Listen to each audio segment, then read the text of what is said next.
Public comment, we have 15 minutes for public comment. We have 8 people on the docket, so I'll give 2 minutes per person.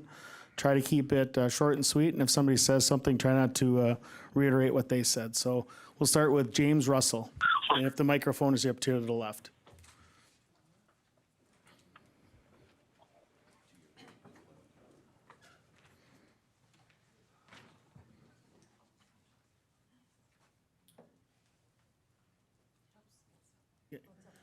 The microphone's up here to the left. Thank you.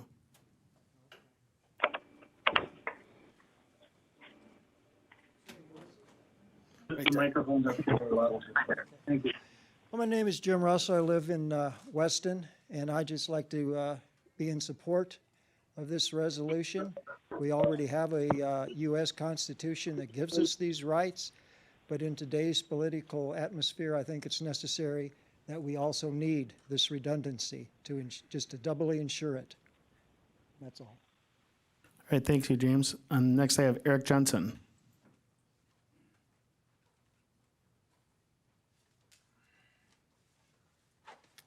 Greetings, everyone. I know you said don't repeat. I'm sorry. I'm in support of this. My family, friends, and neighbors are. They all couldn't be here today, unfortunately. I do want to just say one thing. I don't know if you guys get a chance to get the Wausau Neighbors newspaper magazine. There's a really nice article in here that Carla Baker did, and I won't read the whole article. I'll get you guys can have a chance to read it, and saying how great this place is to live. And I couldn't agree with her more. She's new here. She's an implant, just like a lot of us are implants. She's from down south, and just saying how welcoming everyone is, this community is. So again, in support of this resolution. Unfortunately, we do have to make this resolution because of the way the political climate is right now. And I'd like to yield back my time to Aaron Crawford if I could. Thank you. Thank you. All right, next we have Kelly Grimshield. Grimshield, sorry.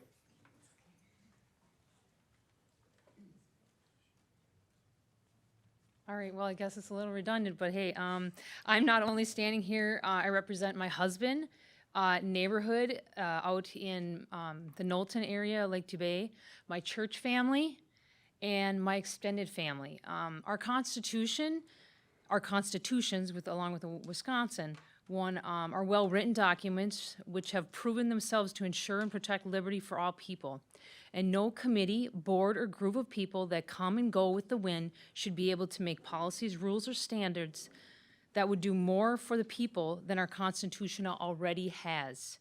The hard work has been done many years ago from many great minds creating a Constitution. Let's assure we stand by it in signing this resolution to be a constitutional sanctuary county. Please stand for our freedoms. Thank you. All right, thank you. David Baker, I'm sorry.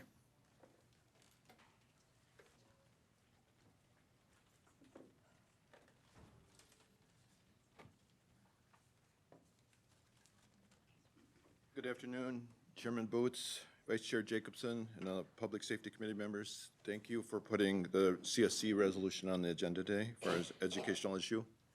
I'm Dave Baker. I live in District 23 at 690 Happy Hollow Road. I started the Marathon County Constitutional Neighborhood Watch, which is now called Marathon County Constitutional Watch, earlier this year.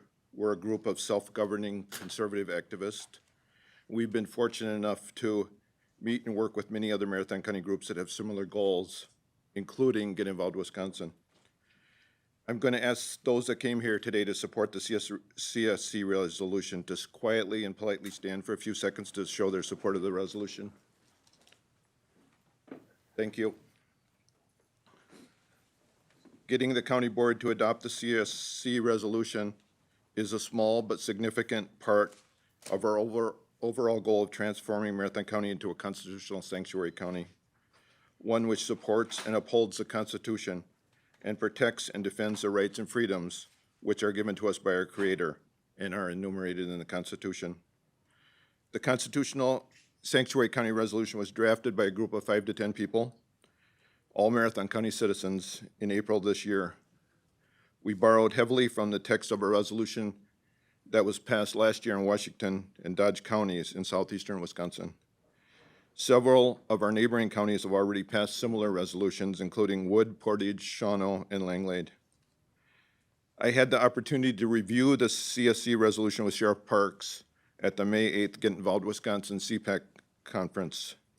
Sheriff Parks told me that he thought it was a good idea for if Marathon County would adopt the resolution. 15 seconds, Dave.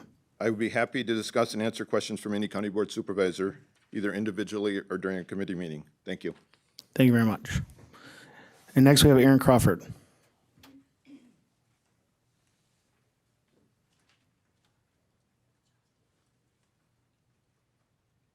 Thank you, Chair Boots, and the rest of the committee for adding the Constitutional Sanctuary County Resolution to the agenda today. Just wanted to add that we're just so thankful that for the 38-member Marathon County Board of Supervisors and how they already are required to take and swear an oath to uphold the Constitution. However, just wanted to bring, again, attention that there are members of the various standing committees and subcommittees and task forces of the county board that are comprised of unelected citizenry. For example, the Health Board, Diversity Affairs, both made up of 9 members, but 6 of which are unelected citizen members, and they're not asked to take an oath of office to uphold our Constitution, yet they're making resolutions, ordinances, and laws on behalf of we the people. The Marathon County Constitutional Sanctuary Resolution would stand in the gap as an overarching layer of protection in these situations. We the people are here today in just support of the Marathon County Constitutional Sanctuary County Resolution. We the people feel the weight of our rights being stripped away, and we need to do something before it's too late. Other counties have adopted similar resolutions in an effort to stop the tyrannical overreach of our state and federal governments. And we the people are here today asking that you demand our constitutional freedoms be upheld by specifically enforcing them on a county level, as this resolution provides that extra measure of protection around its citizenry. We ask that you pass and adopt the Marathon County Constitutional Sanctuary County Resolution as it directly impacts the public safety and well-being of your constituents here in this great county. Thank you. Thank you, Aaron. Colin Kabashop.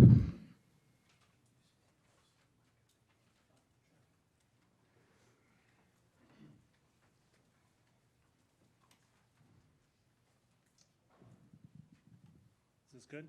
You hear it? Okay. Hi, my name is Colin Cole-Bishop. I'm here for the Constitution, and I'm going to give a little example. Driver's license. When I was a kid, you could walk an airplane flying in the United States. Then also you need a driver's license. Now, supposedly starting in October, you're going to need one with a little star in it. However, we can have people who walk across the border who have a piece of paper that's Xeroxed, and they can Xerox many times. They can hop on that same airplane with me, but I have to have a star. It's a violation of our constitutional rights. And I'm a little disappointed in this meeting, actually, because I do attend them in Portage County. And before they start, they always say the Pledge of Allegiance.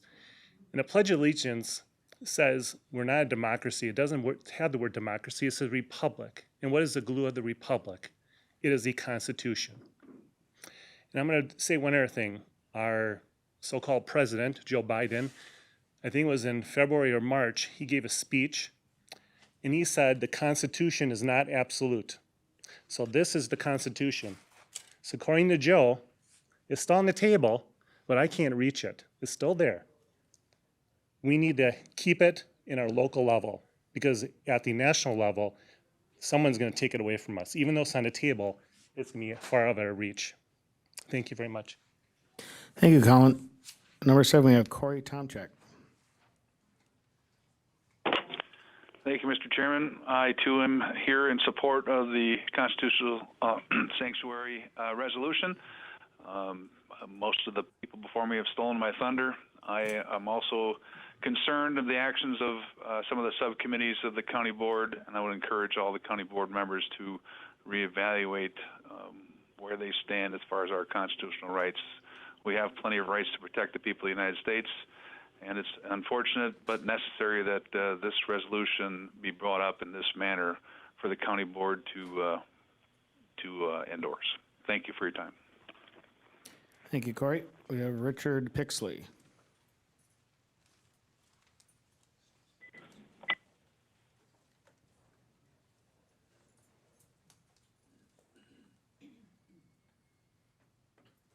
Good morning. Morning, Board. I am going to come out of left field and kind of give a little bit of my past. In '95, I was arrested for drugs. I was a drug addict. Was sentenced to a felony, which took me 7 years past that of no more arrests that had anything to do with the arrests that I'd been sentenced to. They took my rights to vote, rights to have a gun. Actually took my citizenship away because I can't do any of these things. So I fought 10 years later with no other former convictions to get my rights to vote back and get my rights to own and possess a gun. In this county, I was hoping this order will help support me in the fight. It cost me $22,000 in attorney's fees and everything else to have my right back. The way this Democrat government is going, they're trying to take my right that I fought so hard to get back away from me. I'm hoping everyone here on the board will honor that. I've been here 10 years now. I came out of Southern California. This place is a dream come true. But everywhere in the nation's facing the same problems. I'm hoping we can keep this a sanctuary county to at least protect the rights that I fought so hard to get. Thank you for your time. Thank you, Richard. And that's all we have for public comment. Thank you for everyone for. Go ahead. Is it a public comment? Yes. Or you can talk to a matter on the agenda. You're on the county board. It's an issue of public safety. Is it on the agenda? It has been. It has been. I don't think it's on the agenda today. I'll allow a minute, I guess. Go ahead. All right. My name is Donna Krause. I'm a second term board member on the Health and Human Services Committee, and I'm calling an awareness to the bus transportation situation where disabled and elderly and children and adults are being injured on the bus by bad drivers, and nothing is being done about it. There are two other disability people that that I work with, and one is Kat. She's a former nurse. She's 68. The other person is Amy. She's 30. She is a geek. She loves computer work, and she shaves her head. Now, these women, along with me, have a public Facebook bus advocacy page. They were told and forced to take it down or they would go to jail. Now, ministers, police, educators, government officials, anyone can be talked about. But obviously, in this city or county, you cannot say anything about the bus drivers, or you're threatened with jail if you don't take your Facebook page down. One was also threatened with a restraining order. Now, these are disabled people who have been hurt on the bus, and the bus company does have an insurance policy. They have $5 million in revenue. They could easily pay for the medical injuries of myself and other people, but they do not. All right, 15 seconds, Donna. So I'm bringing this to awareness of the public that while we are going to be getting new buses, we also need a couple new bus drivers. Thank you. Thank you.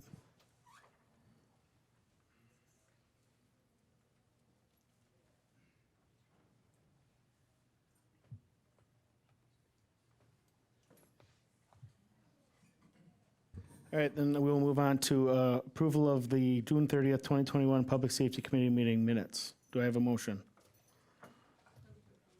Motion to approve by Supervisor Mask, second by Schley. All in favor? Any opposed? Motion carried. 4, policy issue discussions, potential committee determination. None at this point. 5, operational functions required by statute, ordinance, or resolution. 5A, recommendation for consideration by the county board to abolish 1 full-time administrative specialist position and create 1 full-time criminal justice specialist system, clerk of courts. What is the wishes of the body?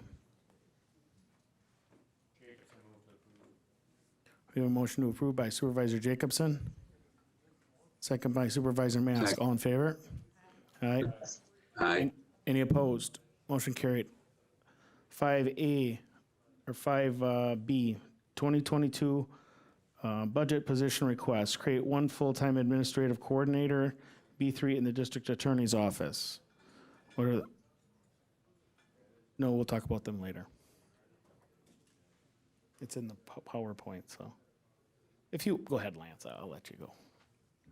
Just a little context as to why item 5B is before you. As you know, according to existing ordinances, the new position request system requires It's on. Is it? Can't hear you. Yeah.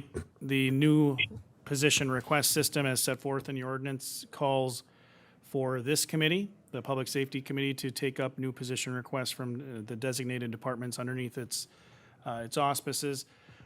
You have two on your agenda today. They are within the district attorney's office. I think we've had numerous discussions, this body's had numerous discussions over the last several years about the needs within the district attorney's office. The second position request before you is within the sheriff's office, a dispatcher position. Likewise, been a topic of significant discussion for many years.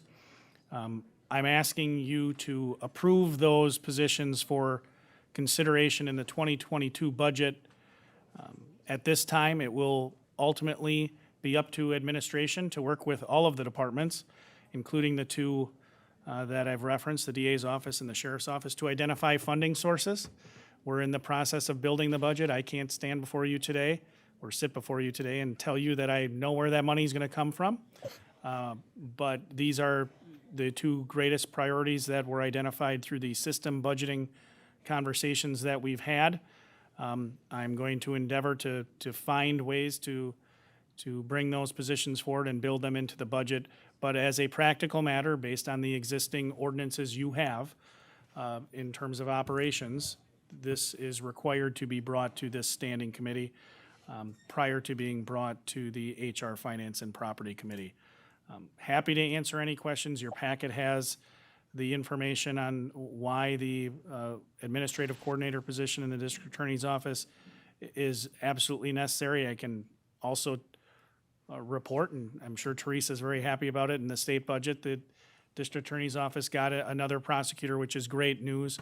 That said, without a new administrative coordinator position, it would pose different challenges to that office in terms of administrative work that is already overburdened. So that's why that position is moving forward. Secondly, with the communications specialist position in the sheriff's office, not to belabor the point, to open that additional dispatch channel, and Captain Milhausen is here to open that additional dispatch channel. We are still one position short. This position will be that last position of 6. That has been probably a decade-long endeavor, if not longer than that, to get that channel open. So my ask of you today is to approve the request for inclusion in the 2022 budget.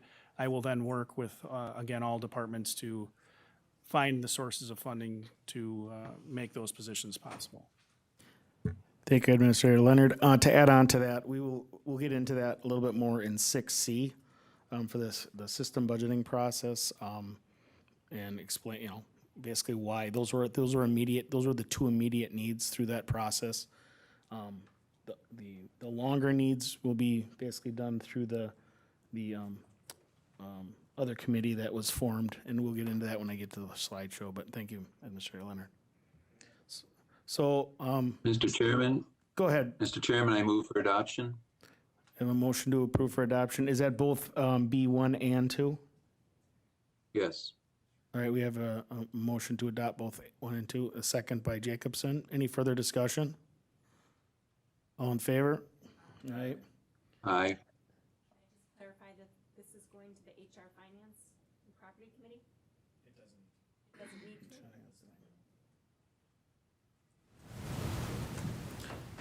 Any opposed? Motion carried. All right, then we'll move on to 6A, update on Regional Morgue Task Force, and I will turn it over to Craig McEwen, and he can fill us in, and I know we have who else do we have? Oh, we have, yep, she's here. We have both of them here, so, all right, Jess. Thank you, Mr. Chair. The Morgue Task Force in the last year has made a lot of progress. We have some decisions to make in the next month or so. We are having a meeting on August 16th at 10:30.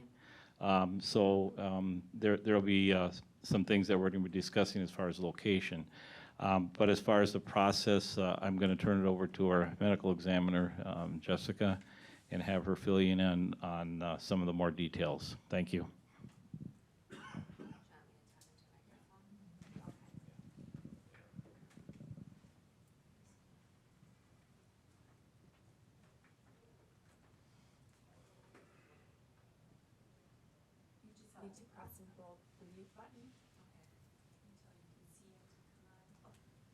Sorry about that. All right, so we actually have been working with Somerville Architectural Firm on a space needs analysis to get a better idea of construction costs and actually our true square footage needs, which was a lot higher than what was initially anticipated. So our new square footage is now over 13,000 square feet, including the garage space. Construction costs are also higher than what was originally anticipated, at $440 per square foot to $460 per square foot. And unfortunately, a lot of those increases are due to COVID and also future projections with inflation. So the new estimated construction costs and all design fees have increased the project costs up to $6.5 to $6.8 million from our initial thought earlier this year at $4.5 million. But hopefully we could get some of those costs down a little bit more. But that's where we're looking at for new construction. A renovation's a little bit less, but not too much. It would be 5.2 to 5.6 million. So at our next Morgue Task Force meeting, hopefully we'll have a better idea as to what direction we would like to move forward. Any questions for Jessica or Craig? If I may, Mr. Chair, just to provide perhaps some additional context. I know many of you have been on the committee for a long time, but this project has taken a long time.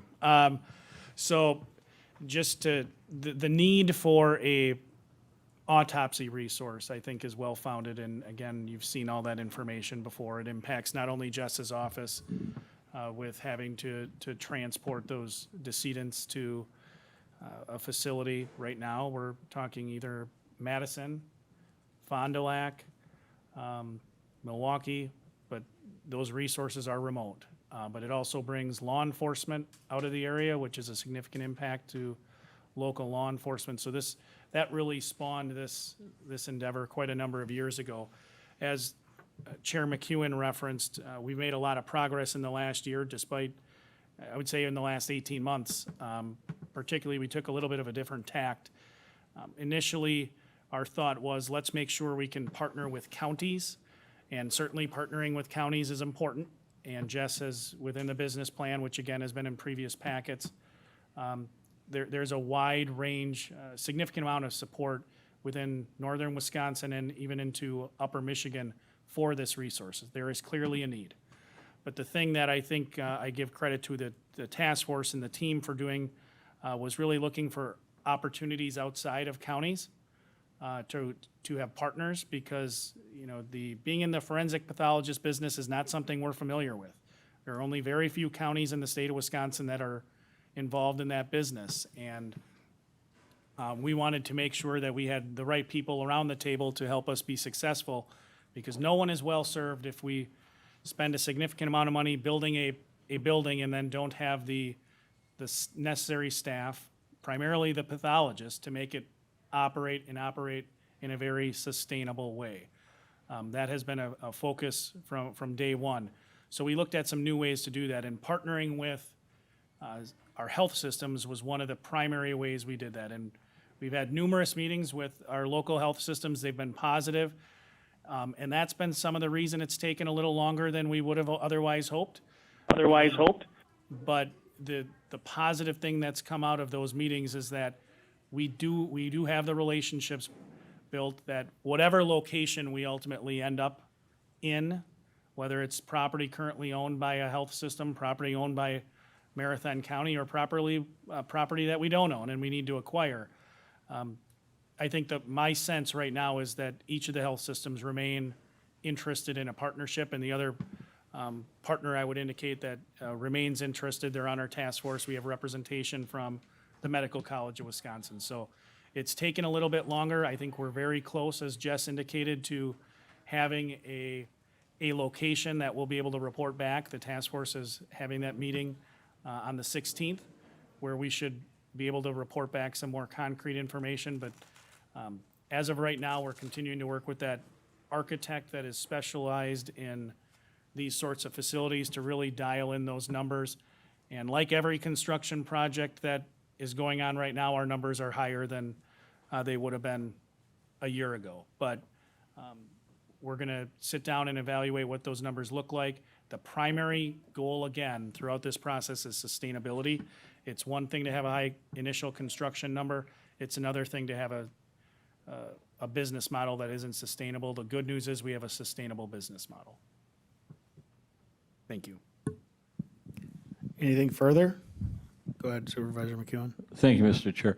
I just want to follow up on a comment that Administrator Leonard brought up with the facilities that are presently being utilized by Marathon County for autopsies. Madison, Milwaukee, Fond du Lac. There's, and Jessica can explain a little bit further, there's been some delays with getting autopsies scheduled from Marathon County because those facilities are overflowing also. So the situation is getting worse, not better. It's good to realize that we may have to look other places for autopsies, and locally would be beneficial for law enforcement, for the DA's office, for everybody involved in any kind of an autopsy. But Jessica can explain the backlog that they're having. Thank you. Right now, UW is short a pathologist. That one had recently resigned, so it's been a lot more challenging to get our cases in. So now we're trying to split our caseload between Fond du Lac and UW-Madison. Fond du Lac is a sole autopsy provider already conducting well over the number of recommended autopsies by the National Association of Medical Examiners. So he's also a little overwhelmed with the increased caseload.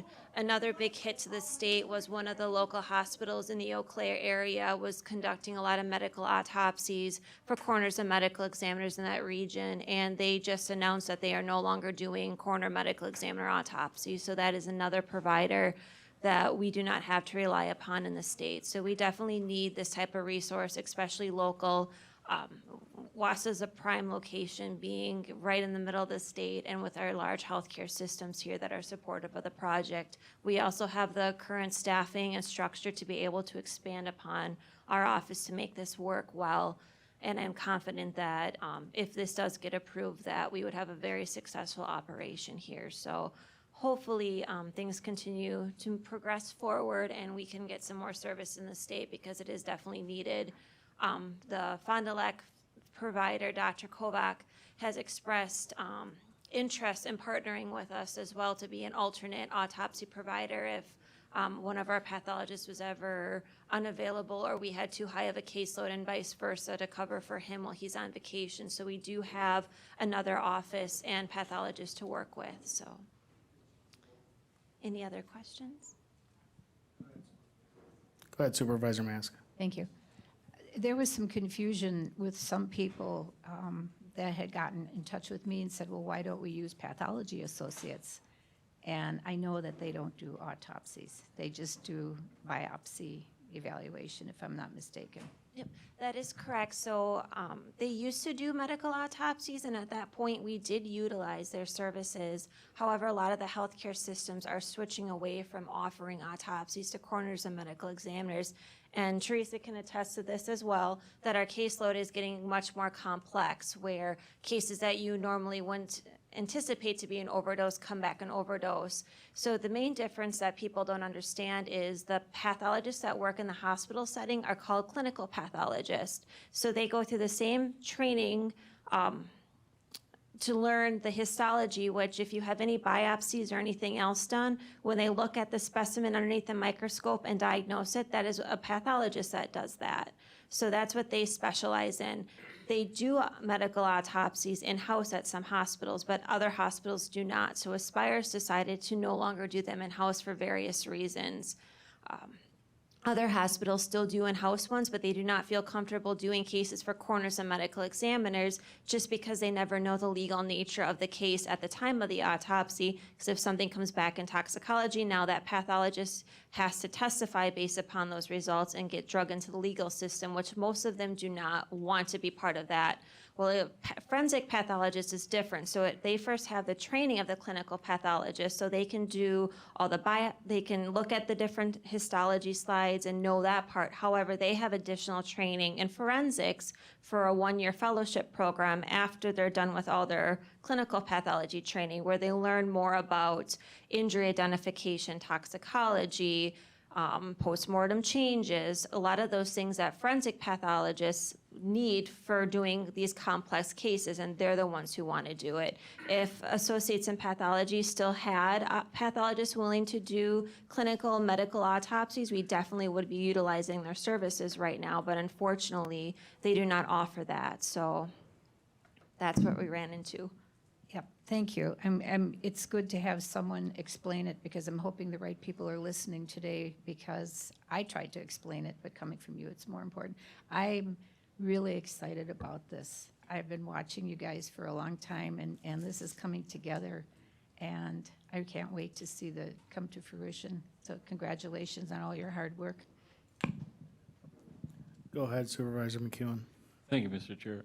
Just on being chair of the task force for, I think, since 2017, I can't thank Jessica, Christina, her staff, and the administrator for their persistence on this because there was a time when I thought this was not going anywhere, and in the last year and a half, we've made a lot of progress, and they deserve all the thanks for their accomplishments and their persistence on this. So thank you. And then can I please add too that Craig has been amazing to work with, and also our facilities department, that Craig and Terry have been amazing as well, that every time we need anything, they're right there to help us with whatever questions we have about the construction phase, but it's definitely a great team work getting us to where we are now, and we couldn't do it without everyone. Go ahead.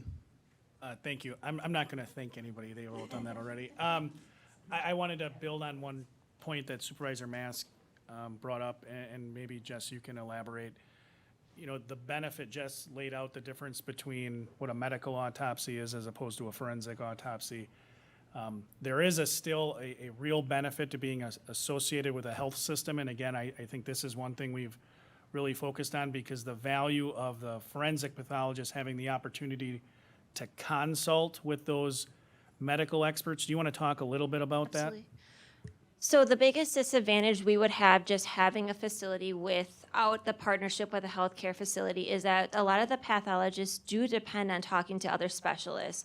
So obviously a cardiologist or a neurologist or a different type of doctor with additional training compared to just a forensic pathologist can work really well together, especially if there's a strange finding in histology or a case presentation that doesn't make a lot of sense. That is one of the greatest benefits that UW has for autopsy providers. They have endless specialists to be able to talk with.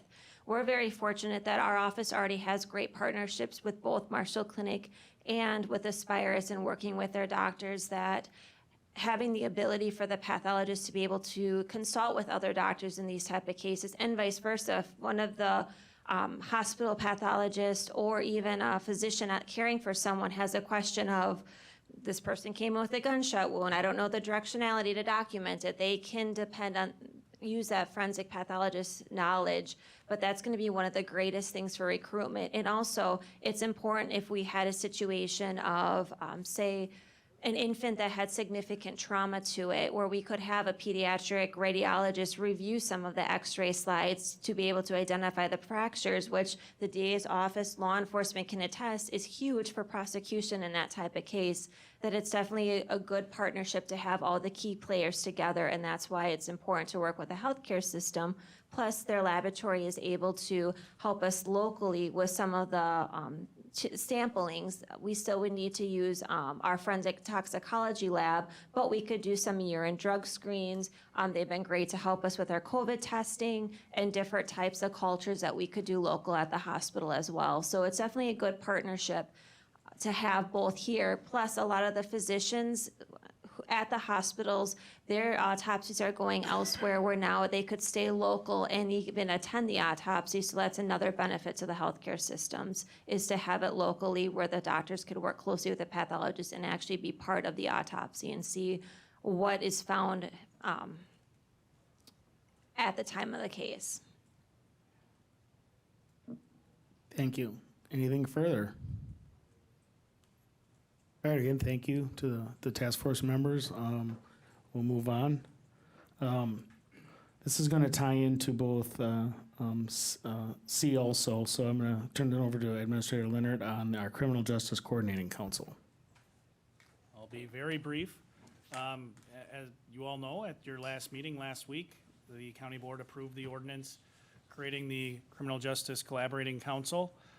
The next step, just to kind of loop you back in, the next step is really to get that initial meeting scheduled with all of the individuals that are listed within that ordinance in terms of membership, and move forward with the adoption of any bylaws and selection of a chair. I met with Chief Judge Huber last week and was advised that I understand that they have made a selection as to which judge is going to serve on the Criminal Justice Collaborating Council, but I want to confirm that before I report otherwise. But then it's really just scheduling that meeting. We have the standard meeting that we would have had scheduled, I believe, would have been in September for the evidence-based decision-making group. So that may be a good time to do this. However, my inclination is to try to get that group together more promptly to get that rolling. But just wanted to report back to you that again, the ordinance has been adopted, and the next step is really having that first meeting with the membership that's listed within it, and moving forward with selection of bylaws and election of a chair. Thank you for that, Supervisor Leonard. I'm sorry, Administrator Leonard. All right, then we'll move on to 6C. Review of the system budget process for the 2021 and future budgets. So I guess I'm gonna put up a small PowerPoint.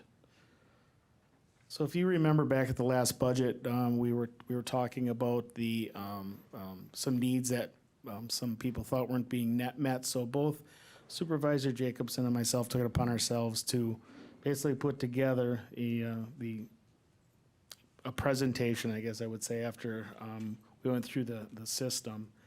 And I guess I just wanted to go through some of the things that Administrator Leonard went through with the criminal justice system. There was a lot of key players in the criminal justice system that were involved, and just kind of touch on those. And then this will also be shared with the county board. That's because we did say we would bring something in June, and now it's August, but we had some other things come up. But I'll share that real quick here.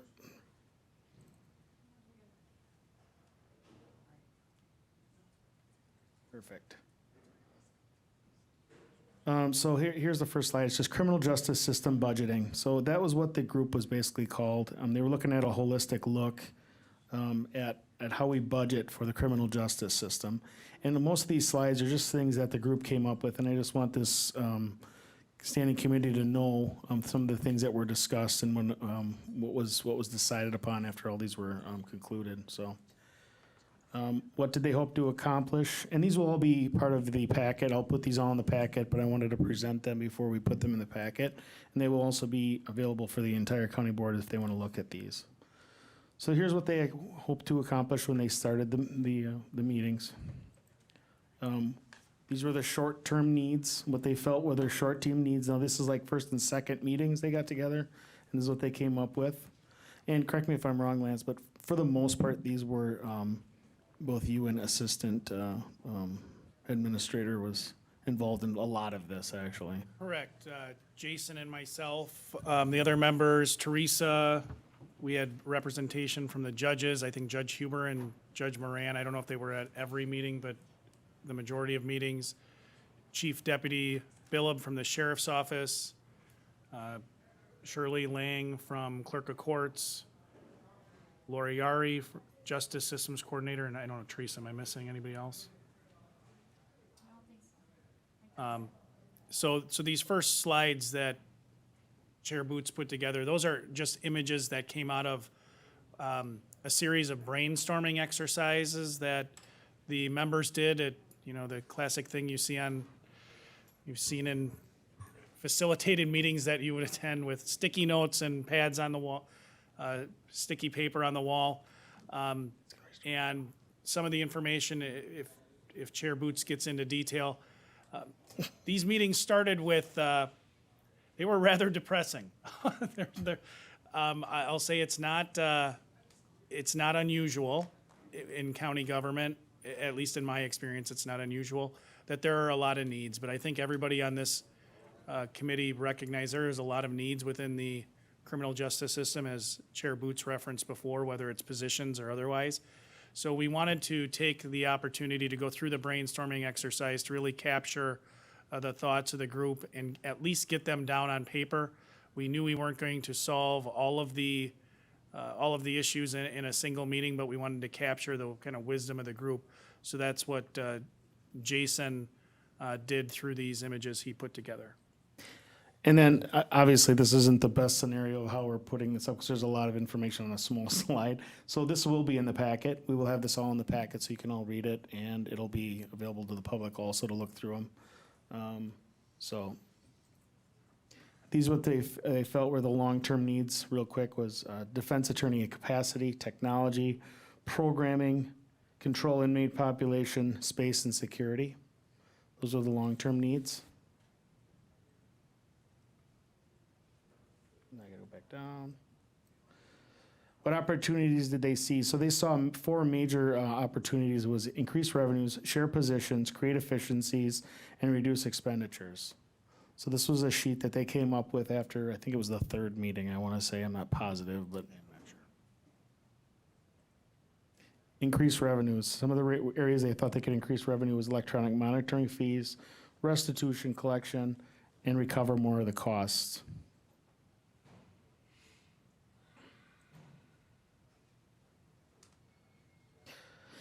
Share positions, warrant, paralegal, mental health and ODA by video, evidence codes, data collection, diversity programs with jail and staff social worker, and judicial assistant sharing.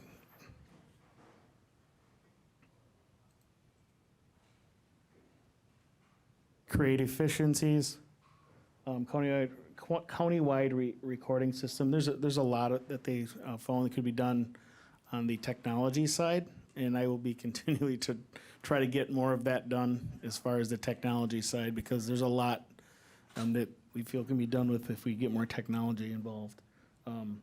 Set expectations of law enforcement, electronic calendaring. You see them up there. I don't have to go through all of them. It'll be in the packet. So this is all they came up with. There was several memos that were generated during this process. Some of them were digital evidence management system, expand electrical monitoring, Securus technology. Those memos I will put out there. They were way too long to put in a slide. So the memos will be out there. There were 2-page memos for the most part of what they were hoping they could save money and become more efficient with. But at the end of the day, the 2 things that what I took out of the conversations, and I'll turn it over to Brent when I'm done here. They said, what do we hope to accomplish? And then short-term needs. So what I got out of these conversations was the short-term needs. We just did it right now. We need another administrative coordinator, legal secretary immediately, and we need another communication specialist immediately.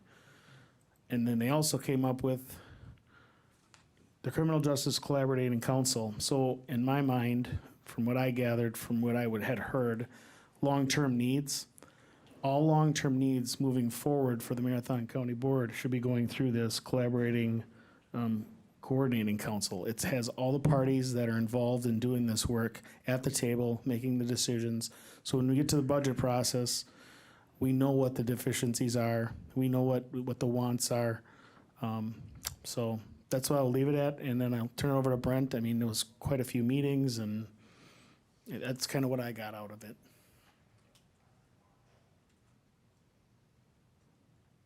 I'm always terrible at making these things work very well. I think it's green. Is it working? Yeah. Yeah, we had a lot of meetings, and it was just great to be a part of it. I think a lot is going to really come out of that Criminal Justice Collaborating Council because, you know, everybody already talks. We already do it, I believe. But, I mean, this is a way to get everybody at the table. And I think our long-term goals that we identified is a great strategic plan for that group to move forward with. And, you know, I just echo what Matt said. I was really happy to see today we accomplished 2 of our big short-term goals that came out of that. But there's a lot of work to be done, and I mean, probably one of the best meetings I had was Matt, myself, and Teresa must have talked for over an hour one day, and it was information, just overload for me, but a wealth of good information that you know, you could spend years working on, but we need to keep the eye on the ball and start with the low-hanging fruit that we can work on, and I think we did that today with 2 important things, and I really hope HR, Property, and Finance finds a way to get those into the budget this year, but happy to answer any questions, but was really just happy to be part of the process. Any questions from the members? Go ahead, Administrator Leonard. The one thing I'll add, and you, this is probably redundant, but that's part of my general personality traits. When you guys approved the Criminal Justice Collaborating Council ordinance at the county board meeting, one of the discussion points that was laid out in the bylaws that will be ultimately considered by that council was really making this system budgeting work group an ongoing piece of the work of that Criminal Justice Collaborating Council. I think as Supervisor Jacobson referenced, we meet a lot. Government meets a lot and we talk. And evidence-based decision-making has been one area of meeting. But we recognize that to really be effective, the meetings, at least this is my takeaway, the meetings needed to have not only the right people at the table, but they needed to have a defined sphere of influence or a defined topic being discussed. We lost a lot. It was my experience and my judgment. We lost a lot when we expected our evidence-based decision-making group to not only handle evidence-based decision-making, but also serve as the case processing group and also serve as the venue for discussions about budget. And all those things are important, and you'll see that from the slides that Supervisor Boots and Supervisor Jacobson put together, you know, the good news is that in our brainstorming exercise, there were a lot of, you know, all the experts in the room between DA's office, Sheriff's office, judges, defense attorney groups. They're all in the room. They have a lot of great ideas. You see from the create efficiency slide, we have a lot of potential opportunities. Not so many opportunities on the new revenue side, which isn't surprising. We knew there wasn't going to be a bunch of new money available, but there's opportunities. We do need to have the venue for the conversation, and I think the council will provide that, but also then have some resolution to the conversation. One of the struggles that serving as the chair of the evidence-based decision-making council, evidence-based decision-making group that I've during my time in administration has been that, you know, I don't think the tie back to the board has been as strong as it needs to be. I think this allows that tie to be strengthened, both in terms of the board can say, these are the things we want the council to look at and provide that direction. But also the council can meet, there's significantly increased board presence on that council. And those issues then can be brought back to the board from the council.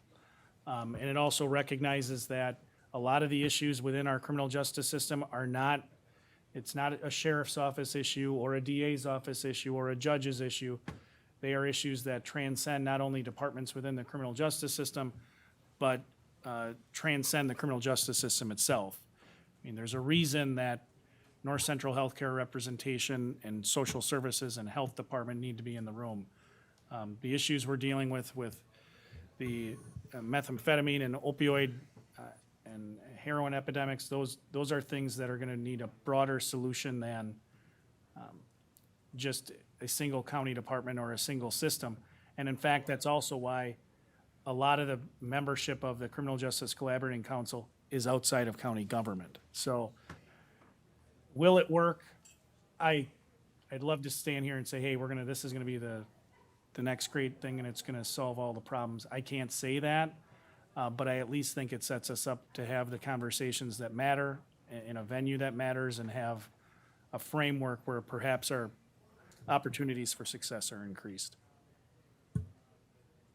And to mirror that, it's always important to have all of the people in the same room when we're discussing these things, and that's huge. So, again, thank you for everyone that put this work in. So, all right.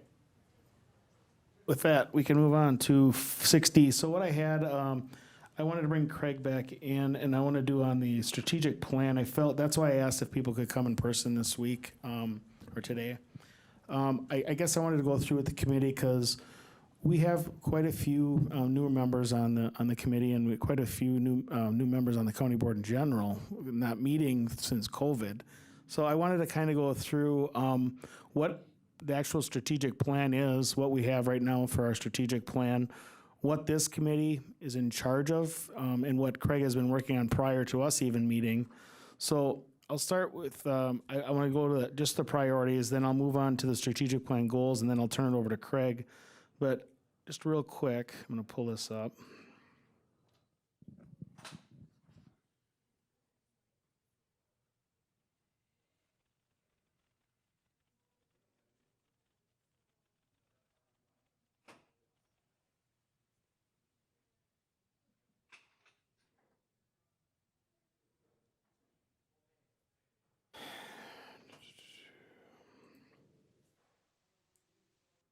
Shortly. I'll pull up Tajik.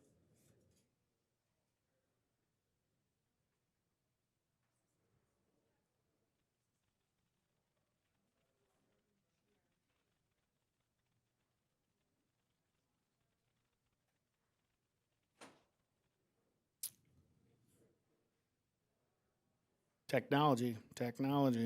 It's fantabulous and it works.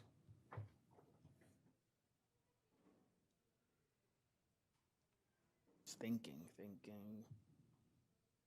Well, I'll go on as it's downloading. So, we are in charge as this standing committee to 7.1 provide cost-effective and high-quality public safety services. That is what we've been talking with. That's what Craig's been putting together, in as far as when he was chair of public safety. But I don't know a lot of people understand that we also are the support committee for both 3.3, which is ensure that every child makes it to adulthood with health, stability, and growth opportunities. We are also the committee support for 3.7, which ensures that every person has local access to effective mental health treatment. And we are also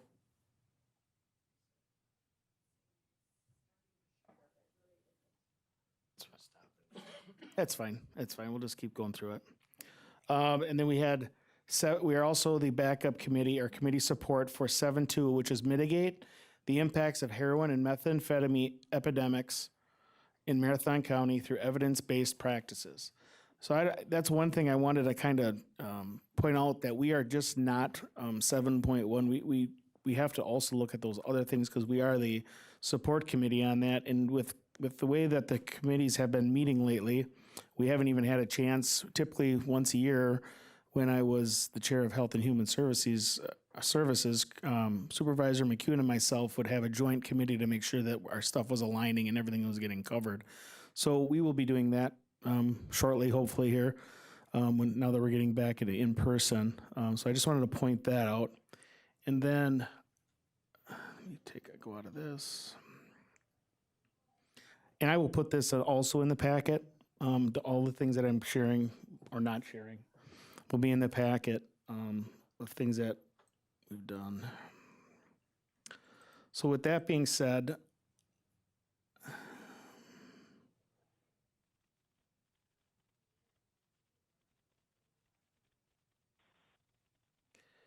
I went through and public safety strategic plan items discussed at standing committee levels. So what I've done is I'm going to keep this moving, both this meeting and the next meeting.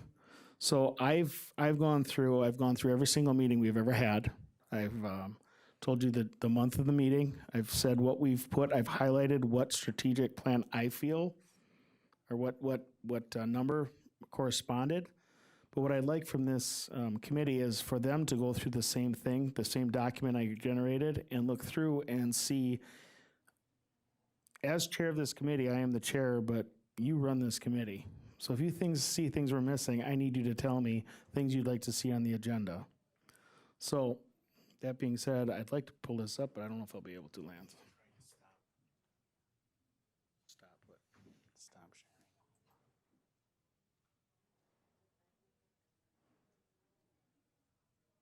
sharing. Yeah.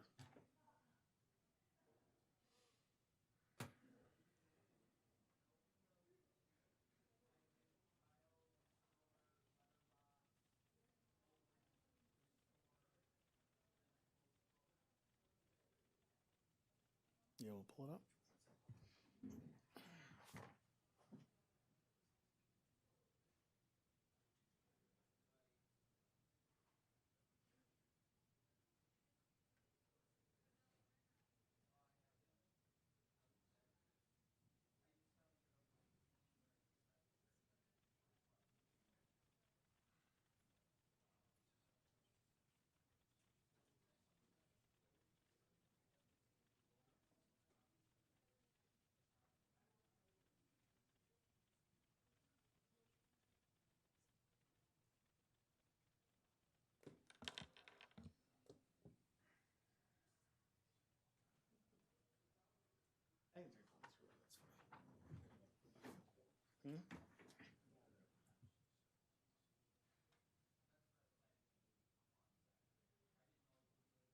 Got it?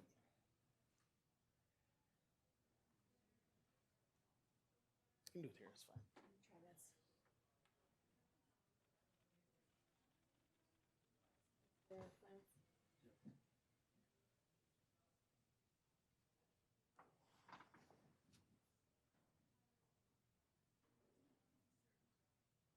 Everyone see that pretty good?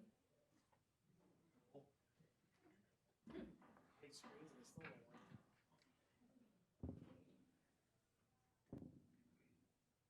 What I tried to do is, so these are the public safety strategic plan priorities. I basically, can you hear that? I'm sorry. I highlighted and then I went with them. So May 20, what are the committee's priorities for the next 2 years? That was in May. We went through all that. Then I went through, if you see, so pretty much every month I highlighted in yellow because we covered something that would relate to 7.1. If you go through to like November, so update on impact of recent legislation on operating while intoxicated treatment court and next steps relative to treatment court operation plans. I highlighted that in green because it says ensure that every person has local access to effective mental health treatment. So that's kind of the way I did it. If you look at November, I did number 2, Wisconsin changes policy relative to Medicaid coverage for incarcerated individuals. What does this mean for inmates? Well, I put that, ensure that every person has local effective mental health treatment, obviously, because that does affect them when they get into the criminal justice system if they don't have their meds. It also has mitigation of impacts of heroin, because if they are on heroin or some sort of opioid and they don't have their medication that ties into it also. So I went through every single meeting we've had. And I'd like I'd like this committee to go through everything that I send through in the next packet so we can discuss this a little bit more in detail of things we need to add, things that we're maybe missing out on.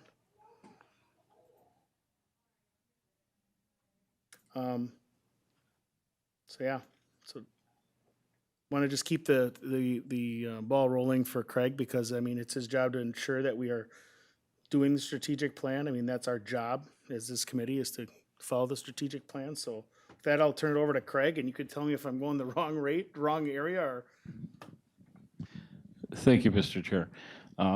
Good afternoon to the Public Safety Committee and all the staff and other support staff that's here. Matt kind of stole all my thunder is what I was going to go over, which is good.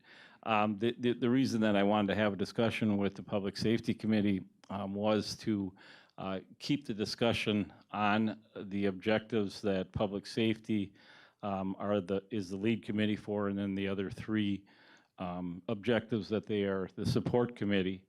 And everything that was up there, I had at my notes as far as things that I felt that the Public Safety Committee has accomplished as far as implementation of the strategic plan. I guess my only question is the other the other standing committees that I did speak to, they had adopted a template that looks at tracking this, kind of what you have up there, but put it in order. Was this moved forward to the county board? Was it passed? Is it ongoing? And I'm not saying that this committee has to use that template, but it'll make it a lot easier for tracking. And we're coming to the end of the 5-year strategic plan. 2022 is when the 5 years is up. So it's gone by, very quickly. So to evaluate what the committees have accomplished as far as their objectives would be a lot easier to follow if they had this information documented. And I guess the only other question I have is, does anybody on the Public Safety Committee have a question about their roles as far as implementation of the strategic plan? And I think Chair Boots went over the objectives and to keep them in mind, how you're going to move those forward. And that's the role that each supervisor should play. And Chair Boots mentioned if there's anything that he doesn't have on the agenda to discuss for public safety, that's when the whole committee who's responsible for these objectives, that's their responsibility. So I don't have anything else to add. I think, I don't know if any of the other committee members have any things that, it was real quick trying to read that up there, but most of them, I did have a list of things that were done in 2020 by the Public Safety Committee when I still chaired it until April, and then May was actually your first committee meeting, but this is actually your first in-person meeting. So, and like I said, the things that I had jotted down for that I thought were significant as far as implementation of the strategic plan prior to this new committee coming into in May. There was funding for the drug task force facility, approving for new dispatchers and police communication channels, support new deputy hires without oversight by the Civil Service Commission, support for reconstructing the courthouse staff security from more full-time people to less part-time people for the security. Support for ADA positions and a resolution to the state legislature regarding funding gaps, and then the emergency repairs for the jail. Those are all services that are related to public safety.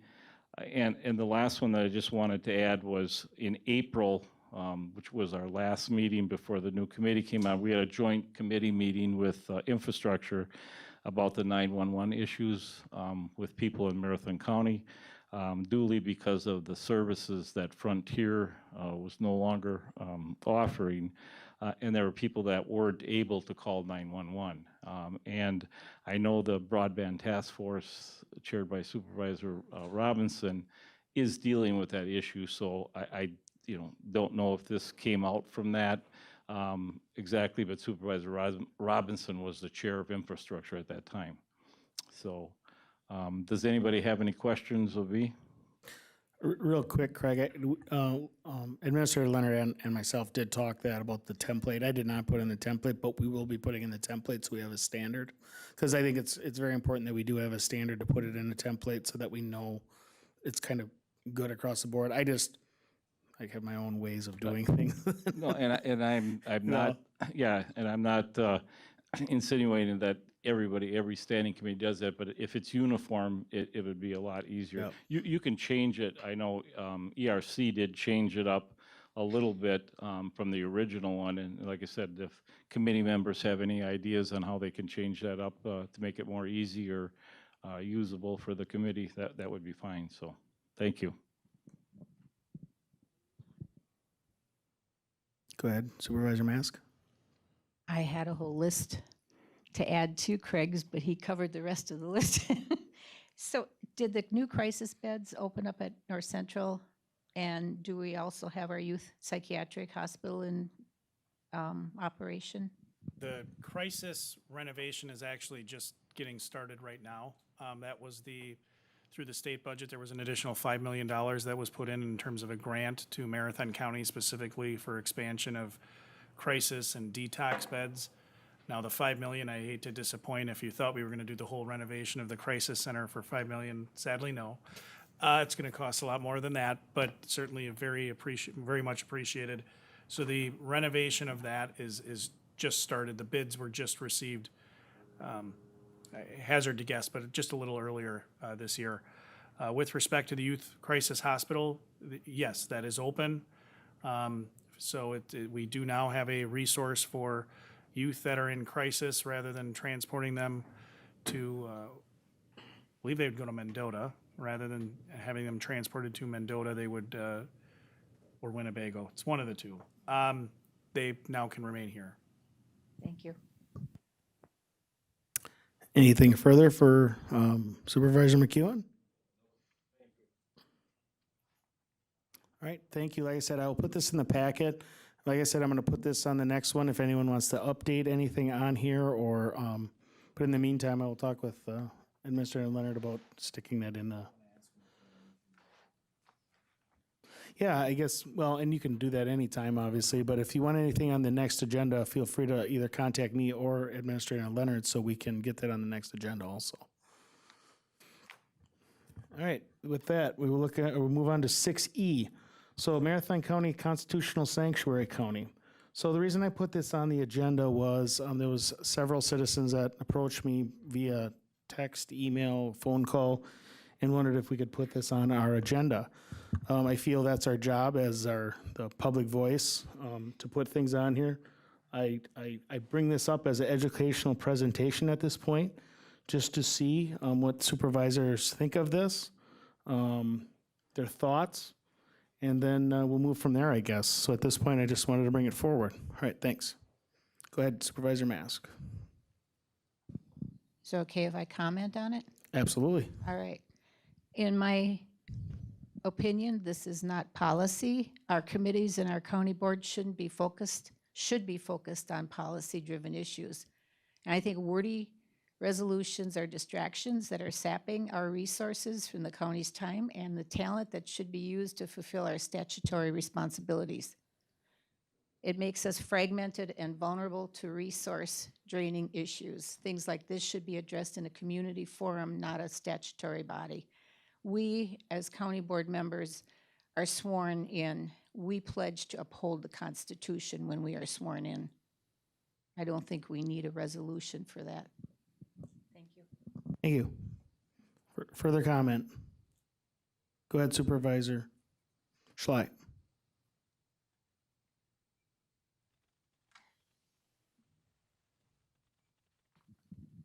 There we go. Thank you, Mr. Chair. I have to agree with Supervisor Mask's opinions. I have a few of my own here. Although I agree with the wording and what's written there, approximately, 55 years ago, I took an oath to defend the Constitution of the United States. And again, when I first got on the county board. And in between, I did not forget the first oath I took. I do not believe this is something that should be coming to public safety. It's not a policy issue. We all know we have spent the last year and a half dealing with issues that are should not be brought in front of the county board even. And I think the more of these resolutions that we see in front of us, the less time is being spent to address issues that are critical to the county and that need to be addressed. There are many issues out there. And as I say, I agree with what's written here, but I will not support it due to the fact that we already have done this. We have already agreed to protect the Constitution and defend the Constitution of the United States. And like I say, some of us did it a long time ago. I know Craig has, for one, and I do not believe we need to be addressing this issue. Thank you. Any further comment from any of the other supervisors? Go ahead, Supervisor Jacobson. I was also approached by several people in favor of this. In fact, there was a door-to-door effort in my community, apparently, in support of this. I support the concept. I certainly would consider perhaps adjusting some of the language in it. I think the people who spoke today did make a valid point that I myself have taken the oath several times as a mayor, as a county board member, as an attorney. That being said, I think one of the most valid points that was made today was that we do have certain commissions, committees, staffed with people who don't have to take the oath. And there are a lot of things coming forward to the county board right now that may come out of these committees that I think raise constitutional concerns. Door-to-door vaccination knockers, really? I mean, privacy is embedded in the due process clause. Door-to-door vaccination knockers.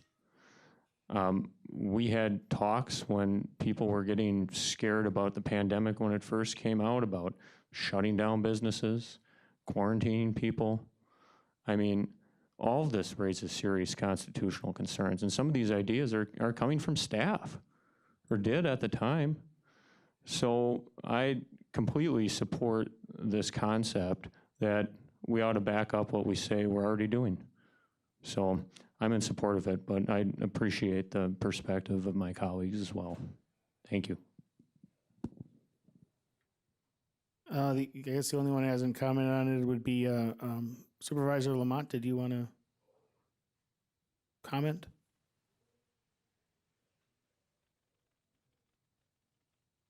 I guess I would support what Supervisor Jacobson said, and what the other supervisors have said. So I have nothing new to add. All right, thank you. My input on this is I see this as a symptom of what's going on at county government right now. It's a symptom, I feel. We have resolution after resolution after resolution. So when we have resolution after resolution, this is what you end up having is people coming forward saying, you need to follow the Constitution that we've already sworn to do, but they're seeing, in their eyes, us not supporting the Constitution. My thought process personally is I feel with the resolutions in general, I think this is something we should be bringing forward to rules review as far as our process as a whole with how we are moving forward with some of the things that I've heard as far as 9-member boards with only 6 of, or sorry, 3 of them that are elected and 6 not. That's the way we've always done it, and maybe we need to look at how we're doing it. So that'd be my thought process. I think everyone knows in this room I'm not a big resolution guy. I understand the resolution 100% why it's out there now. Never had to say these things before because it wasn't an issue. So at this point, my input on this is, and that's why I brought it forward, was for discussion. I feel every citizen should have a voice of what they're wanting out there. And there's some upset people on both sides, I guess you could say, if you call it a side, but there's upset people. So I know Craig's thinking right now, Matt, why are you throwing this at me? But in my mind, rules review is kind of it's a policy. That's a policy place where these things can be addressed. That's my thoughts on it. So, go ahead, Supervisor McEwen. Thank you, Mr. Chair. And as far as rules review, we do have a committee. Our first meeting is going to be September 16th, and then the second one is the 22nd. That's already been discussed as far as putting that on the agenda to discuss resolutions, no matter what type of resolutions they are. So like I said, it will be discussed, and if any of the other supervisors that are listening or if they're welcome to come to the Rules Review Committee when we have discussions on that. So thank you. Anything further? All right. Thank you, everyone. And then I guess, hold on one sec.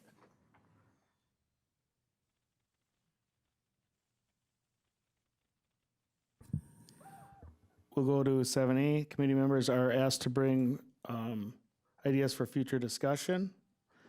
7B, next meeting is Wednesday, September 1st at 1:30. Any issues with any members on that date?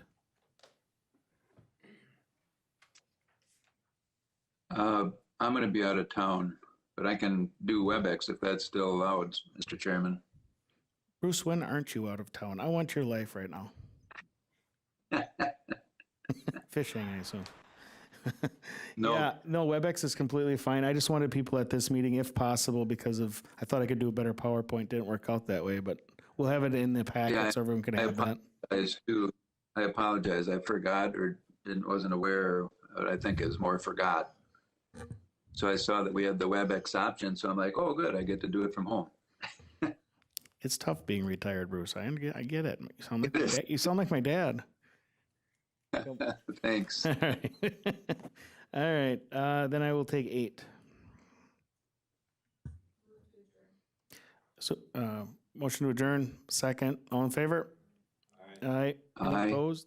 Motion carried. Thank you, everyone, for the meeting. Sorry it went a little long. I try not to keep it. I try to keep it a little short. So, thanks.